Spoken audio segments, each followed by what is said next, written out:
Time to love एक Turkish drama film है। ये कहानी एक हाउस पेंटर की है जिसे एक तस्वीर से प्यार हो जाता है। इस तस्वीर की आंखों में उसे अपने लिए स्नेह दिखता है। उसके लिए इस तस्वीर को देखते रहने का अर्ज टालना नामुमकिन है। हलील एक हाउस पेंटर है। अपने एक बुजुर्ग साथी मुस्तफ़ा के साथ शहर से कुछ दूर एक आइलैंड में एक घर की पेंटिंग और डेकोरेशन का काम कर रहा है। काफ़ी लंबे समय से वे इसी आइलैंड में काम कर रहे हैं। यहाँ काम करते हुए हलील के बर्ताव में अजीब सा बदलाव आया है। हर दिन वो लंच के बाद कुछ घंटों के लिए काम से गायब हो जाता है, जैसे किसी से मिलने जाता हो। साल भर पहले हलील और मुस्तफ़ा इसी आइलैंड में एक घर की पेंटिंग और डेकोरेशन का काम कर रहे थे। यहाँ दीवार पर एक लड़की की तस्वीर लगी थी, जिससे ना जाने हलील को एक अजीब सा लगाव हो गया है। इस घर के मालिक फिलहाल आइलैंड में नहीं है, इसलिए हर दिन लंच के बाद वो उस तस्वीर को निहारने चुपके से घर में घुस आता है, जैसे इस तस्वीर पर वो अपना हक समझता हो। हलील चाहता तो इस तस्वीर को चुरा सकता था और ले जाकर जहां मर्जी किसी दीवार पर टांग सकता था, पर उसने ऐसा नहीं किया, जैसे वो इसे चुराना तस्वीर के साथ बदतमीजी समझता हो। वो हर रोज एक पहर इस घर में आता है, फिर पूरे इत्मीनान के साथ बैठकर तस्वीर को देखता रहता है। ये घर शहर के एक अमीर रसूख वाले आदमी का है। आज उसकी बेटी मेरल अपने कुछ दोस्तों के साथ आइलैंड में छुट्टियां बिताने आ रही है। बाहर तेज बारिश हो रही है। बारिश के शोर में हलील को पता नहीं चला कि अभी अभी कोई दरवाजा खोलकर घर के अंदर आया है। जब मेरल और उसके दोस्त घर के अंदर आए तो उन्होंने तुरंत नोटिस कर लिया कि घर की ऊपरी मंजिल पर कोई मौजूद है।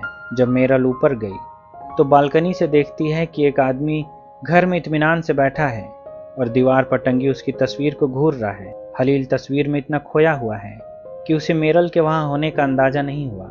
मेरल के टोकने पर वो घबरा गया, बड़ा शर्मिंदा है, आखिर क्या जवाब देगा, पर कहता है कि वो कोई चोर या उचक्का नहीं है। हालांकि हलील को देखते ही मेरल समझ गई थी कि लगता है इस आदमी को उस तस्वीर से कोई ऑब्सेशन है। उसने काफी देर हलील को उस तस्वीर को निहारते हुए ऑब्जर्व किया था। हलील से पूछती है कि तुम कौन हो और क्या करते हो। वो झिझकते हुए बताता है कि वो एक हाउस पेंटर है। पिछले साल उसने इस घर की पेंटिंग की थी और फिलहाल पास के ही एक घर में पेंटिंग का काम कर रहा है। अगले दिन मुस्तफ़ा के मन में कई सवाल उठ रहे थे। हलील से पूछता है कि वो लड़की देखने में कैसी है, अब क्या होगा। पूछता है कि उस तस्वीर को देखने वहां कैसे जाएगा। क्या उस लड़की को पता चल गया कि तुम उस तस्वीर के इश्क में पगलाए हुए हो। हलील के पास इसका कोई जवाब नहीं है। वो नहीं जानता है कि क्या करेगा, पर इतना कहता है कि वो लड़की तस्वीर से भी ज्यादा खूबसूरत है। इधर मेरल के अंदर एक अजीब सा ख्याल पनप रहा है, जो उसमें उत्सुकता और बेचैनी एक साथ पैदा कर रही है। ठीक यही हाल हलील का भी है। क्या उसे उस लड़की से प्यार है या केवल उसकी तस्वीर से? एक अनोखी दुविधा है। अगले दिन मेरल हलील को ढूंढते हुए उस मकान में चली आई जहां हलील और मुस्तफ़ा पेंटिंग का काम कर रहे हैं, पर हलील फिलहाल यहाँ नहीं है, थोड़ी देर में आएगा। मुस्तफ़ा उसे बताता है कि जब वे उसके घर की पेंटिंग कर रहे थे तो हलील दीवार पर टंगी उसकी तस्वीर के साथ प्यार में पड़ गया। लेकिन मेरल के लिए इस बात पर यकीन करना थोड़ा नामुमकिन है। भला ऐसा कभी हो सकता है? सोचती है कभी होता भी हो, पर कम से कम इस जमाने में तो ऐसा संभव नहीं है। पर बूढ़ा मुस्तफ़ा यकीन दिलाता है कि यह बात जरूर परियों की प्रेम कहानी जैसी लगती है, पर मेरे मुंह से निकला हर एक बात सच है।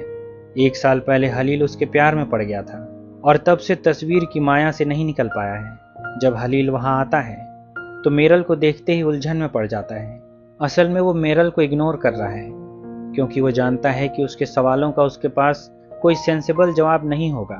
जब वो पूछती है कि तुम मेरी तस्वीर को क्यों निहारते हो, क्या तुम मुझे पसंद करते हो, तब हलील कहता है कि वो उसे पसंद नहीं करता है, पर हाँ उसकी तस्वीर को जरूर चाहता है। कैसी अजीब दलील है। मेरल कहती है कि वो तस्वीर मेरी है, अगर तुम उसे पसंद करते हो तो मुझे भी पसंद करते हो। पर हलील का जवाब तो वही है। कहता है वो तस्वीर जिस तरह मुझे प्रेम और करुणा से देखती है, ये बात मुझे अच्छी लगती है। ये सोचकर सुकून होता है कि उस तस्वीर के भाव में मेरे प्रति कभी कोई बदलाव नहीं होगा। शुरू में मेरल को लगा था कि वो अपने किसी सच्चे प्रेमी से मिल रही है, पर हलील की बात सुनकर उसका दिल बैठ गया। वो गुस्से में वहां से लौटी और अपने घर से उस तस्वीर को उठाकर वहां ले आई जहां हलील और मुस्तफ़ा काम कर रहे हैं। आखिर इस तस्वीर के चक्कर में अब कोई अजनबी उसके घर में क्यों घुसपैठ करे। पर मेरल से रहा नहीं गया। वो ऐसे अजीबोगरीब इंसान से पहले कभी नहीं मिली थी। उसके ख्याल ने उसके सुख चैन को छीन लिया है। अगले दिन वो वापस हलील से मिलने आई। इस बार उससे बात करके अपनी बेचैनी शांत करना चाहती है। शायद उसके ऐसे बर्ताव का कोई वाजिब जवाब मिल जाए। हलील से कहती है कि वो यहाँ दोबारा नहीं आना चाहती थी, लेकिन ऐसा करने से खुद को रोक नहीं सकी। पूछती है कि क्या वो प्यार से डरता है। अगर वो उसकी तस्वीर को पसंद करता है तो इसका केवल यही मतलब है कि वो उसे भी पसंद करता है। तस्वीर नकली है और मैं असली हूँ और तुम्हारे प्यार को स्वीकार करती हूँ। आज हलील उसे अपने दिल की बात कहता है कि वो एक गरीब इंसान है। उसके कपड़े जैसे भी हों, गंदे या पेंट से सने हुए, चाहे वो जैसा भी दिखता हो, पर इस तस्वीर की आंखों में उसके लिए स्नेह और करुणा कभी कम नहीं होगी। वो उस भाव को खोना नहीं चाहता है जो उसे इस तस्वीर में दिखती है, इसलिए असल प्यार से डरता है। मेरल की छुट्टियां खत्म हो चुकी है। वो वापस शहर लौट रही है। यहाँ उसके साथ जो कुछ भी हुआ वो एक परीलोक की कहानी जैसी है। इधर मुस्तफ़ा हलील पर गुस्सा है, कह रहा है कि वो एक खुदगर्ज इंसान है। आखिर वही था जो उसकी तस्वीर को घूरता था। उसी की हरकत ने उस लड़की के मन में उसके लिए भावनाएं जगाई हैं। उसे उससे माफ़ी मांगनी चाहिए। उसने उसकी भावनाओं की कदर नहीं की।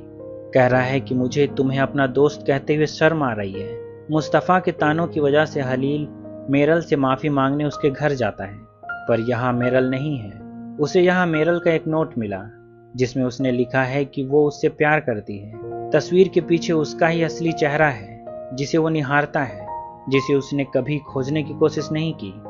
लिखती है, मैं उस तस्वीर का सच हूँ, मैं वास्तविक हूँ। अब तो हलील के दिन भी बेचैनी में कटने लगे हैं। काम में जरा भी मन नहीं लगता है। उसे मेरल का ख्याल परेशान कर रहा है। शहर में मेरल का एक दोस्त रहता है, उसका नाम बसर है। वो उसे पसंद करता है।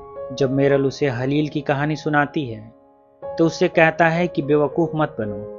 भला तस्वीर के प्यार में कौन पड़ता है। लगता है वो आदमी एक नंबर का फ्रॉड है। जरूर उसने ये पूरी कहानी एक अमीर लड़की को झांसा देने के लिए गढ़ी होगी।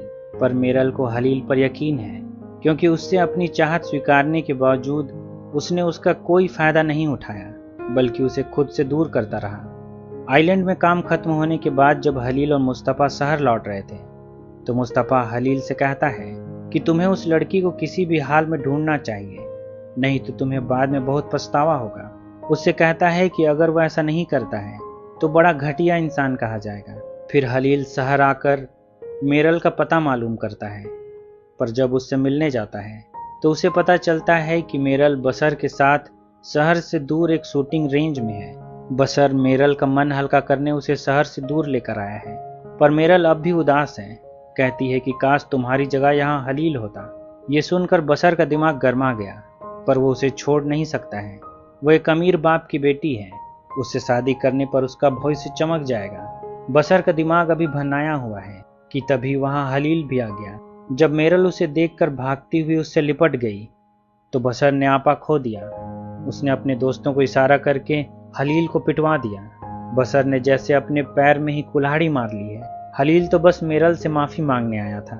उसे पीटकर बसर ने मेरल के सामने हलील को हीरो बना दिया। यहाँ अब बसर के लिए मेरल को संभालना मुश्किल हो गया है, तो उसने उसे रास्ते में ही छोड़ दिया। मेरल की परी गाथा सच हो गई है। हलील अब उसके साथ है। लगता है जैसे सपने सच हो गए हैं। वो हलील को अपने पिता से शादी की बात करने को कहती है।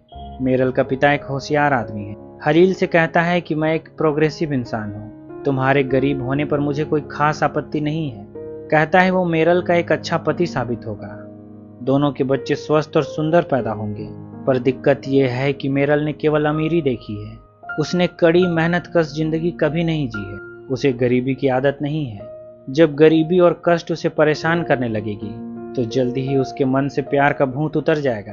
कहता है मेरा इरादा तुम्हें नीचा दिखाने का नहीं है, लेकिन तुम ही सोचो कि परियों की कथा खत्म होगी तो इसके बाद क्या होगा। लेकिन फिर भी कभी तुम्हें पैसों की जरूरत हो तो मुझसे जरूर कहना। मेरल के पिता होने के नाते बेटी का ख्याल रखना मेरा फर्ज है। उसके पिता की बात जैसे हलील के दिल को छेद कर गई। बेदर्द हकीकत से रूबरू करा दिया। अगले दिन हलील ने मेरल से शादी करने से मना कर दिया। वो ये सोचकर दहशत में है कि जब मेरल का प्यार ठंडा होगा तो उसकी गरीबी उसे उसके प्रति रूखा बना देगी। जब उसकी आंखों में उसके लिए कोई स्नेह और करुणा नहीं बचेगी, तब उसका चेहरा कैसा होगा? भविष्य का ख्याल ऐसा है कि उसने वर्तमान को इनकार कर दिया है। उसने मान लिया है कि गरीबी में मेरल का प्यार खत्म हो जाएगा और वो बदल जाएगी। जब हलील ने उसे शादी करने से मना कर दिया, तो मेरल ने बसर से शादी के लिए हाँ कर दिया। एक दिन बसर हलील से मिलने आया, उस पर व्यंग कर रहा है कि आखिर उसने अपनी औकात से ज्यादा कैसे सोच लिया था। उसे गालियां दे रहा है कि उसने झांसा देकर मेरल को फंसाया था। पहली मुलाकात में बसर अपने दोस्तों के साथ था, इसलिए हलील को पीट सका था, पर आज वो अकेला आया है। सोचा था कि उसकी बेइज्जती करके आराम से चला जाएगा, पर ऐसा नहीं हुआ। हलील ने उसे जमकर पीटा, अपना पूरा गुस्सा उस पर निकाल दिया।